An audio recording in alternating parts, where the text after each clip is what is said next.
Hi hello welcome to run TV Telugu. నేను మీ సిరివేల్ చరణ్ కుమార్. ఈరోజు ప్రియమైన మదనపల్లి ప్రజలతో ఒక విషయాన్ని పంచుకోవాలనుకుంటున్నాను. ఒకసారి మదనపల్లి ప్రజలందరూ నిజాయితీగా గతాన్ని ఒకసారి గుర్తు చేసుకోవాలి. స్వాతంత్రం వచ్చి 75 సంవత్సరాలు దాటింది. ఈ కాలంలో మదనపల్లికు ఎవరు ఏం చేశారు? నిజం చెప్పాలంటే మదనపల్లిలో పెద్ద పరిశ్రమలు లేవు, మెడికల్ కాలేజ్ ఇప్పటి వరకు లేదు, ఒక యూనివర్సిటీ లేదు, జిల్లా కేంద్రం కూడా ఇప్పటి వరకు ఇవ్వలేదు. ఇన్ని సంవత్సరాలు మదనపల్లిని కేవలం ఓటు బ్యాంకులాగా వాడుకున్న రాజకీయ నాయకులే ఉన్నారు, రాజకీయ పార్టీలు మాత్రమే ఉన్నాయి.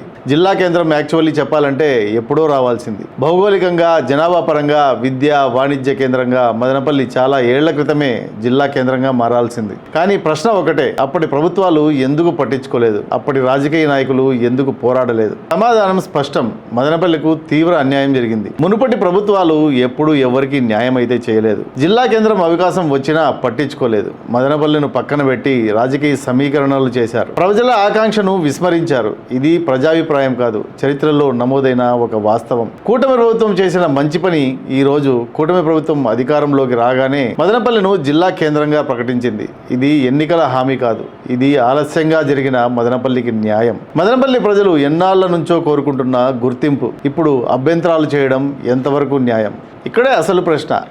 ఇన్నేళ్లు అధికారంలో ఉన్న మదనపల్లికి ఏమీ చేయని వాళ్ళు ఇప్పుడు అభివృద్ధి మొదలవుతుంటే ప్రతి మార్పుని అడ్డుకోవడం ఎంతవరకు న్యాయం? రోడ్లు వెడల్పు చేసే అభ్యంతరం, బస్టాండ్ మారిస్తే అభ్యంతరం, పరిపాలనా విస్తరణ చేస్తే అభ్యంతరం. అభివృద్ధి అంటే మార్పు తప్పదు. జిల్లా అంటే ఒక బోర్డు కాదు, వ్యవస్థ అని వాళ్ళు తెలుసుకోవాలి. జిల్లా కేంద్రంలో ఐఏఎస్, ఐపీఎస్ అధికారులు తిరుగుతూ ఉంటారు. 24 గంటలు పరిపాలన, భద్రత, రవాణా, అత్యంత అవసరమైన సేవలు, పెట్టుబడులు, ఉద్యోగాలు ఇవన్నీ రావాలంటే రోడ్లు, బస్టాండ్లు, కార్యాలయాలు మారాల్సిందే. జిల్లా కేంద్ర ప్రధాన రహదారులు కనీసం 80 నుండి 100 అడుగుల వెడల్పు ఉండాలి. కలెక్టర్ కార్యాలయం, ఎస్పీ కార్యాలయం, కోర్టు, ట్రెజరీకి వెళ్లే రోడ్డు హెవీ ట్రాఫిక్ను తట్టుకునేలా ఉండాలి. ఫైర్ ఇంజన్, అంబులెన్స్, పోలీసు వాహనాలు ఎప్పుడూ ఆగకుండా వెళ్లేలా ఉండాలి. ఇది రాజకీయ నిర్ణయం కాదు, ఇది పరిపాలనా అవసరం. ఇప్పటి మదనపల్లె కాదు, వచ్చే 20 సంవత్సరాలు 30 సంవత్సరాల అవసరాలను దృష్టిలో పెట్టుకుని తీసుకునే నిర్ణయాలే ఇవన్నీ. ఇది రాజకీయ నిర్ణయం కాదు, ప్రభుత్వ నిబంధనల ప్రకారం జరిగే ప్రక్రియ. ఇది వాళ్ళు తెలుసుకొని అభియోగాలు చేస్తే చాలా బాగుంటుందని నా యొక్క ఉద్దేశం. ప్రజలకు విజ్ఞప్తి, మదనపల్లి ప్రజలారా, 75 సంవత్సరాల నిర్లక్ష్యాన్ని మర్చిపోవద్దండి. ఇప్పుడు వచ్చిన అవకాశాన్ని వదులుకోవద్దండి. రాజకీయ లాభ నష్టాలు కాదు, మన పిల్లల భవిష్యత్తు ముఖ్యం. మదనపల్లి జిల్లా కావడం ఇది ఒక పార్టీ విజయం కాదు, ప్రజల అందరి విజయం.